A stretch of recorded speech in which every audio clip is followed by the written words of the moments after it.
queens. I guess. Man. Quick look at that. So Tomb of the Spider Queen, interesting pickup for game number 1, but at the same time, man, this is going to be scary because guess who is a huge superstar here on Tomb of the Spider Queen? Kerrigan, Thrall, Illidan, Zeratul, these big melee creatures, more or less. It's just like they have such insane, ridiculous engage. And you know what? Already we're seeing Envy and Cognitive both banning out melee heroes. Envy, first ban, gonna throw down on Kerrigan. Yep. So, I mean, it's those superstars, man. Kerrigan out, Zeratul out. The centuries-old conflict between them will be set aside for this match because no spiders want to take part of it. And they actually swapped sides on me, so it was a little confusing for a moment. But either way, I mean, Envy Gaming they get first. They're actually going to be red in this match, yes. not blue. And their first pick, especially on such a small map, it's really hard to say no to Sylvanas on any map, really. Yeah. Victory I mean, for the Sylvanas Forsaken. Windrunner is just absolutely amazing no matter what. And especially when you mix that up with unstable poison, when you start getting to take out those creeps, you be a little bit more of an offensive position with your web weavers. Guess what? Your opponents start standing in the middle of those creep waves. They are immediately bursted down. So unstable poison becomes such a huge threat in both defense and offense on this map. Yeah, she's just such a well-rounded character. She was a huge addition. I remember all the Sylvanas hype back a few months ago, before Johanna, before Kael'thas. It was all about the Sylvanas because of that passive, man. Those black arrows, unstable poison. It's absolutely ridiculous. I fully suspect we're going to see changes to her possess in the future, but right now, Wailing Arrow is king. Or maybe queen in this regard. That's true. Queen would be the better pickup, but speaking of newer heroes in the game, Johanna and Jaina, the double J, is coming out here for Cognitive Gaming. Johanna, such a strong warrior who's just come out very recently from the Diablo universe. She is just such a kick-ass Crusader. I love my Crusader. Diablo 3 Seasons, man, I went Crusader, and as soon as you start getting those items, those shields are so powerful. I'll tell you that. And she really does transition very nicely here into the Heroes universe. She's great for the disruption, especially on a small map like this. It's ridiculously hard to gank her. So even if we do see, for example, Illidan still on the board, Thrall still on the board, it's going to be ridiculously hard to kill her. And Jaina just does such amazing damage. So if Envy Gaming right here does not pick a Kael'thas, then they're really just kind of leaving it to a ban. Yeah, that's actually a really good pickup here, is to get that Kael'thas. However, they're going to pick up Anu Barak as their first warrior already, doubling up on that blood for blood. Though we did see last game somebody went for the Shadow Dagger vulnerability build. Well, it does spread. All the vulnerability spreads on that Shadow Dagger, and you can spam that out fairly consistently late game. It's almost better than Criterize in that regard. That's true. Very true. Yep. However, Kael'thas going to be picked up, as you mentioned already. Probably was going to get banned next anyway, but not this game. So this is a big thing for Cognitive. Do they intend to run an Illidan, or are they going to ban it out so that NV will not? If they're not afraid of an Illidan, they do have a Johanna, and they have a lot of room left in their draft for some big crowd controls. No healers. This is the first time, first set of picks, no healers. Could go any way here. If they are going to run Illidan, they can actually combo with the Uther. They would ban out the Brightwing, I think. Yeah, Illidan would be a really interesting pickup, but no, banning out that Uther here. And then Envy's going to have to respond with a couple of different... there's a couple of things that they could definitely go for. If they're afraid of Illidan, then they'll ban it. But there's an Uther ban on the table. There is an Uther ban, and that Uther ban does lock down a good amount of different choices here. But with Johanna, actually, you know what? Could we see Abathur? Johanna Abathur, ridiculously strong. We could. I was actually thinking about an Abathur ban, but I don't know, especially on this map. It's a little bit rougher. Oh, I'm not thinking of a ban. I'm thinking of a pick. Oh, pick, yeah. Well, that's what I'm saying. Can Envy ban that out in case they're afraid? Because we see the Johanna Abathur really, really often. No Zeratul to pick that up, so you don't have the double synergy with the Abathur, so it's not the best just yet. However, it could still be a scary point because pushing on this map's very, very big. Brightwing, I think, would be another really good pickup for them to ban here. And yeah, they're going to ban the Abathur. They can hear us 2 minutes in the future somehow. Yes. So NV Gaming, they know what's up. If this could have been an Illidan Abathur, they could have went with the Johanna. The Jaina with that Condemn is just absolutely ridiculously strong damage. But I like what they did here. We have ourselves an Asmodunk, and that is especially scary because of the Johanna synergy with that Condemn. Yeah, and well, putting that all together, we got Asmodan as well as Brightwing. So not only are we going to have the crazy dunking coming in, but we're also going to have possibly a double promote style on this map. Are you kidding me? With the ability to walk between lanes, you walk down to one lane, throw down a bunch of promotes, walk to the other lane, start putting that pressure down. It's a tried and true formula on this map, and it's so good, especially when you have Brightwing and Asmodan. Tassadar coming up. That's a very good steal away from Cognitive. Yeah, they want to make sure that it's not going to be a triple promote synergy here. But as well, Asmodan, he doesn't even have to leave his lane to promote another lane. And these lanes so close together, you're probably going to be seeing some big dunking and stacking of those Qs early on. Condemn Jaina, for example, will get everything low immediately, follow up with a dunk. That's, what, 12 damage to your Q every wave if you do it outright? That's also, again, as you said, a great steal because Tassadar synergizes extremely well with the Asmodan, with that triple promote, but also with the Psystorm stacking the Q once more. Quite right, but they're still going to have a really good AoE option that's spammable. That's going to be Vala's multi-shot, as she is the last pickup here for Cognitive. NV picks up the Malfurion as their last bit, so they're running that double support, which we've been seeing coming in quite a bit because Tassadar has become so incredibly popular lately. So they're going to have a really nice mix-up here. I'm curious to see how NV's going to work. Right now, though, Cognitive Gaming's drafting is so scary. It absolutely is. Who are you even going to gank in these lanes? Are we going to see some of these roams? This is a very popular roam map. It's very small, a lot of vents. There's no Kerrigan, no Illidan, and Zeratul was the ban out there as well. So the engage is up to Anubarak. It's up to Johanna to make these things happen. But will they actually leave out these lanes? Will they just start stacking, especially getting that Q going for that Asmodan? I think that's a big priority for these guys. But we're about to see Sham 2, game number 1 of our second set of coverage today. Yeah, very excited to see how both these teams are going to be doing going on into this. Cognitive Gaming, of course, a tried and true professional team in this whole entire scene in the NA. So NV Gaming going up to something very scary. Already, Cognitive showing a pretty good drafting coming out from this first game. Is NV Gaming going to be able to pair them up in terms of the actual match themselves? That's going to be the question that's going to get answered in only a couple of seconds as the loading bar is just about done. Yeah, we're coming into this. So, as we said, we're going to be looking for some big stacking on the Asmodan Q. But, for the healing part for NV Gaming, they went with a Malfurion. Do we actually have enough burst to go through the Malfurion? We didn't see that last round with the Blackheart base. Today, however, I think this is a much scarier burst strategy coming out of Cognitive. I mean, look at this. Glorong is going to be on the Asmodan. We got Silo here, Hospital, Iacona, and Shot. It's going to be Dunks, Jaina, and multi-shots, perhaps even strafes. That could easily overpower this Malfurion. That could start to be a little bit of an issue. They do have the Tassadar for spot shielding, so that might be able to help them out. But both our teams spawn now in this map. Let's take a look. And on the right-hand side here, guys, Dan Lee for 3, Spaguter, Crone, Insane, and Monkey Lamps. You might recognize some of these names if you've been watching the amateur circuits, but you'd also recognize some of these names because majority of these players have stuck together since their time of the Heroes of the Dorm. They were in the top 16, if not the top 8.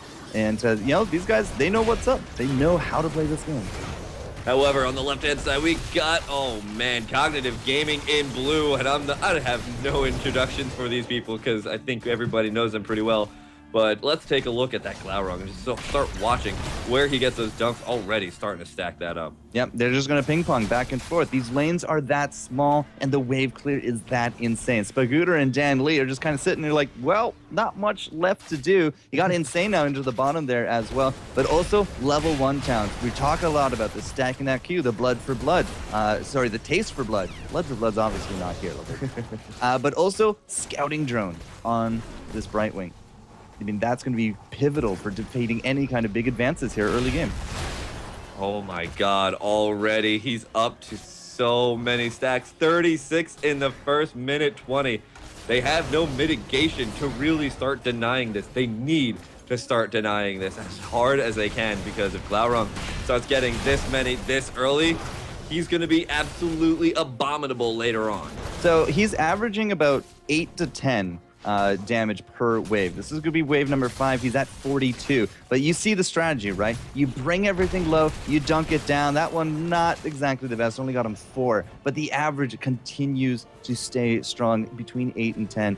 And, I mean, this is going to start hurting. You're going to be looking at 100 damage in the next few moments. Now, it looks like they're trying to set up here. Envy Gaming looks like they really want to go in here. It looks like they're going to pick up Hospital as their first blood if they can. Good amount of damage, and that's going to be the first takedown of the game, and that's going to start letting them get a little bit more into this game. Unfortunately, that's going to even up the experience, but that's not going to take away from Glaurung's stacks. There's, in fact, no way to take that away. No, he just has such a ridiculous health pool this early on. He has Johanna there as well to peel. She will sacrifice her life to keep him alive so that they can keep going. And this is the only spell that Glaurung is casting. He's not putting out pressure anywhere. I don't see... Okay, he has the general up top, but there's no warriors, there's no lasers, and it's just continuously back and forth, lane to lane, dunk, get that regen orb, rinse, repeat. And it's working out well. They've already taken a pretty decent lead in terms of the experience. Oh my god. He's up to 80 stacks. It's 2 minutes and 50 seconds. Yep. It's a fantastic, oh my god, fantastic map for this strategy. You're going to be looking at 1,500 damage dunks at level 13. This is going to be absolutely ridiculous. However, the rest of the game, though, is looking to start to shape up. Level 4 has been grabbed here by all these teams, so we've got 3 promotes coming out here on the map. Of course, it's going to be Azmodan's personal flavor of promote, which is going to be that bound minion, which can be cast globally, as we were saying in the draft screen. So Cognitive's going to have that really nice pressure to be able to just kind of push any lane very easily. But Tassadar on the other team is going to pick it up as well. Yeah, so 1 promote versus the 2. We actually have Laws of Hope coming out from our Johanna. We don't really see that a huge amount, but at the same time, Laws of Hope, passive regeneration, active regeneration, just goes a long way to keeping her up. And she is, bouncing back and forth. She's taking the brunt of a lot of the creep damage as she does rotate around to draw them in for Glaurung. Glaurung's still already, I mean, he's starting to clear lanes from the other lanes now. Yeah, he is. He's just now just be able to dunk globally. And that's not just because it comes out as a globe. It's a very, very long-range talent, long-range ability. And he's doing really well. I really like this. They use a promote, and that's going to take away from a couple of those stacks and help them start pushing down this wave as well. Tassadar is going to have to start answering, following Glaurung to stop out these dunk stacks. Looks like Insane's going to have to back up here and not be too far forward against this composition.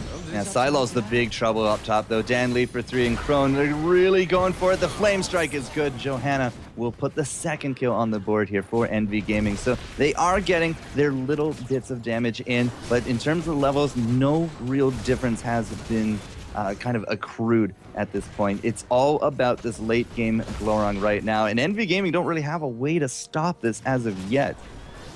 And not only that, but look at their backline. Their backline's going to be very susceptible of this later on. But here we go. This is actually one of the points that I made in one of my guides. Sylvanas with Unstable Poison is so good for mitigating that promote style build, because once you get those Unstable Poison procs to explode everything, the promote minions also melt with it. So level 7 achieved, and we got the blue web weavers now descending. We have actually put enough of the gems into the cocoon, and that will be that. It's really hard to generate counter push against this kind of style, because all Azmodan has to do is just go one lane to another lane to another lane, and they clean it out. They have a Sylvanas, no real siege damage as of yet. They have a Beetle build, a Nubarak, no real siege damage as of yet, simply because their creep waves cannot last. Yeah, and because of that, that's going to allow them to really just take so much damage if they don't have the ability to really start dealing with this. Those beetles just, they melted in a second. 164 damage, Shamtu, at 5 minutes, almost 6. On average, so let's divide this, by 6 or so, right? You're looking at almost 30 damage a minute. Yeah. 30 stacks is 15 kills a minute. He's going to cap out. Yeah, he very likely could. I said you're going to see 1,500 damage dunks at level 13. You might even see it at level 10. I would not be surprised by that. He's going to start hitting the upper cap. Now, to put a quick little footnote there for the rest of our viewers, they added a cap to the top of Taste for Blood. Taste for Blood is Azmodan's level 1 talent. Every time you kill any type of enemy with your globe, as long as it's the last hit, you will get an additional 2 damage to max damage on that globe. So you can stack it up. It's almost like there's a couple of other showcases of that type of ability in other games as well, so it's pretty much the same thing, but this is long range and AoE, so very scary, but it takes a lot to set it up and really execute it perfectly. Level 10 is here. We do got the Blessed Shield, the big stun setup, Water Elemental, Blink, Heal, Strafe, and the Black Pool, as expected from Glaurung. His dunks are now going to hit even so much harder. 700 damage on those creeps at level 10. That is ridiculous. This is only going to get worse for the opposing team. But right now, they're doing really well. Level 10 to level 10. They haven't really taken a ton of damage in this yet, and they've got 80 gems on their side. They're actually the only ones who have kills so far. 2 kills on their side. Yep. So they're able to mitigate this pretty well. We've been, really kind of drawing a strong likeness to talking about Azmodan, but that's not to say that the opponents are doing poorly. They are doing super well right now, going against a team like Cognitive. Yeah, but now with the level 10s here, everything is going to start ramping up. They cannot afford to stay bunched up for that Blessed Shield, for that strafe, for the dunks coming down. It's going to be up to Insane and crew, who it did actually take the Locust Swarm. It's not going to be a web wrap here, so they can't even take anyone out of this fight. When they engage, Envy Gaming has to engage hard. Yeah, and they have to take out the biggest health pooled opponent in the entire game. Actually, Glaurung a little bit far forward. Doesn't look like they're going to be able to capitalize on that, though. And Glaurung still just getting so many stacks here. He is now finally up to 228, 793 damage per Black Pool plus Global Annihilation.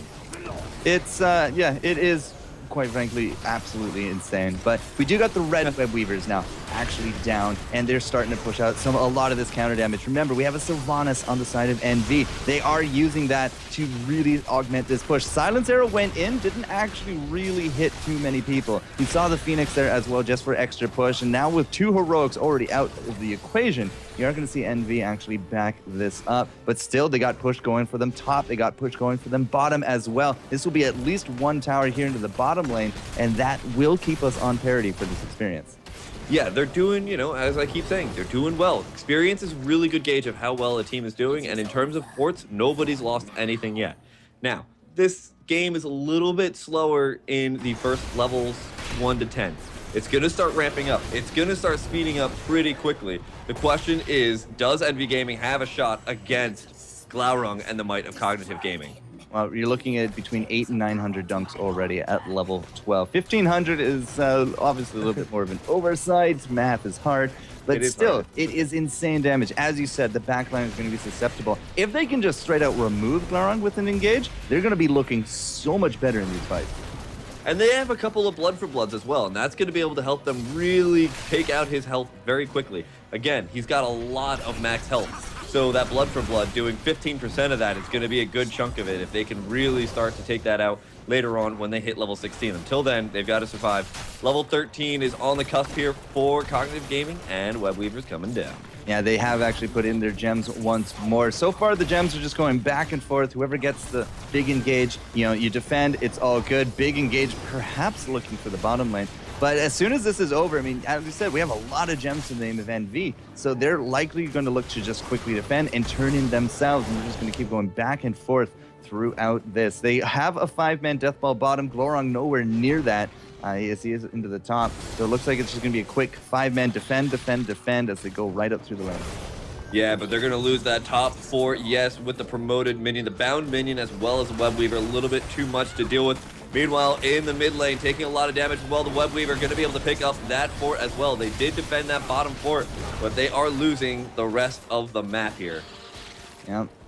I mean, the double promote is extremely scary. The clear from Glaurung has been absolutely insane. And level 14, 13 has now emerged as the level lead. So it's only about 1, not the end of the game as of yet. But now we're going to be looking to turn in. There was space created for this bottom. Envy Gaming might even lose out this bottom port. Yeah, actually, that is going to be what's going to happen here. And that's the power of that promote. As soon as you start looking away from a lane, all of a sudden that lane's going to be pushing. And as soon as you start to go answer those promotes, guess what? If you're reacting, you've already lost, because as soon as you go to answer those promoted minions, they're going to push another lane. And we haven't really seen the same kind of push coming out here from the Tassadar with his promotes. A lot of them have just really not seemed to actually matter by the end of it. Now, we do have a little bit of damage coming up on top of Glorung, but Iakona's there. Sylaw will be there for the defense as well. Big Blessed Shield. Kael'thas way too far forward, and Crone absolutely erased out of that one. You see the invulnerabilities for Spagutu with that dimensional shift because of that strafe, but still, this could easily be a big cleanup on top of Insane. Great silence arrow, however, from Dan Lee for 3. Oh, but the dunks are enough. And you see the body of Anubarak just flowing uselessly there, as it's a 2-for-0 exchange by the end of it. There's 1,100 damage per dunk coming out here. I thought there was last game we were watching dunk stick. Instead, we're watching the dunks come in this game as well. Very, very good play coming out from Cognitive. Now they're starting to take that lead, 15-14, and they are so close to 16. Yeah, if we do want to actually have it engage, another big orb there into the mid.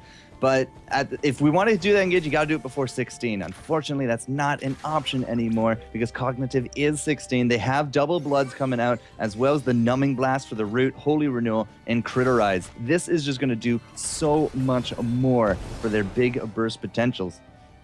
Yeah, well, they do have the possibility here for Envy Gaming to really just turn this whole entire game around. You think an Azmodan's really impressive with how much damage he can do, how much damage he can stack here. Let's talk about this Kael'thas. He's got gathering power. If they can start picking up those kills, if they can start keeping Kael'thas alive for a good amount of time, you get 5 stacks on that. He lands a flamethrower, ignite, and you can melt an enemy team, no matter how many stacks they may have on that Azmodan.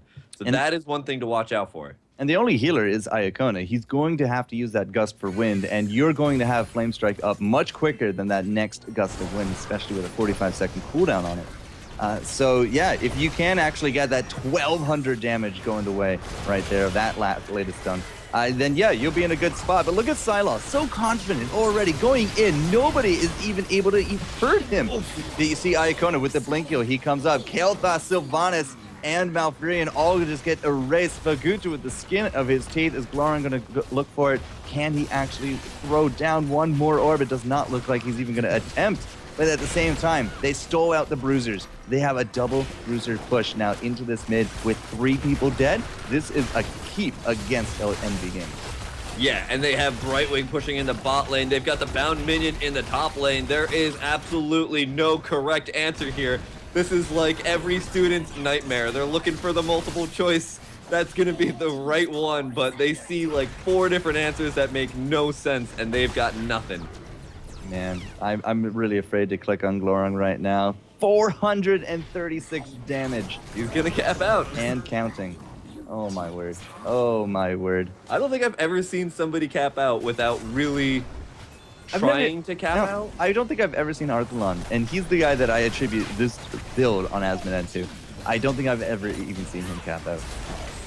Absolutely not. I think for the most part, that was just a little bit of an issue in terms of the drafting. They saw the Azmodan, but they didn't have the best ability to mitigate that dunk potential. Look at how much damage it's doing, but it doesn't matter. Shot also getting a ton of shots off by using his amazing strafe there to really enter into the middle of the fight and hit so many people. Oh! And the dunk at the last second to pick up Sylvanas. There is not much of an answer here. 4 people are down. AFOS, Web Weavers, and everything else. Oh man, this is like Christmas here for Cognitive. Envy Gaming, I think, have met their match here in game number 1, but this is only game number 1 of the best of 3, ladies and gentlemen. It's not going to be quite game yet. I foresee an Azmodan ban coming out next round, but game number 1 will go the way of Cognitive in true and almost perfect form. They have all their forts up, they barely lost any towers, and the kills were 9-2 by the end of it. You know, even with Envy getting those first 2 kills, really keeping everything paired up, it's really just a testament to how much you can ramp up that Azmodan damage, because everything looks paired up, and then all of a sudden there's an exponential gain as soon as Azmodan picks up that black pool, and at level 10, at picking up that black pool, that's when we saw everything turn. Man, oh man, that's how it goes. You hit that level 10, you get the 30% extra damage on those dunks, and you just start exponentially increasing. But going into level 10 with 200 damage is almost unheard of at this point. Really, and you saw the ping pong immediately. 1 lane, 2 lane, 3 lane, 4. Averaged out somewhere between 8 and 10 damage a shot for a good, 6-7 minutes before level 10 was there. Now, we did have early kills coming out from the crew of NV Gaming, but I mean, they didn't play, Cognitive wasn't playing for the early game. They were playing for that late. They were not. They were exactly playing for that late game. They're fine with losing those deaths, losing Jaina and Johanna in the beginning. The double J is there, but they were fine with those. However, as long as Asmodan was still alive, as long as Glaurung was still moving around, picking up all of those stacks, the sun was still shining, the wind was on their backs. It was perfect.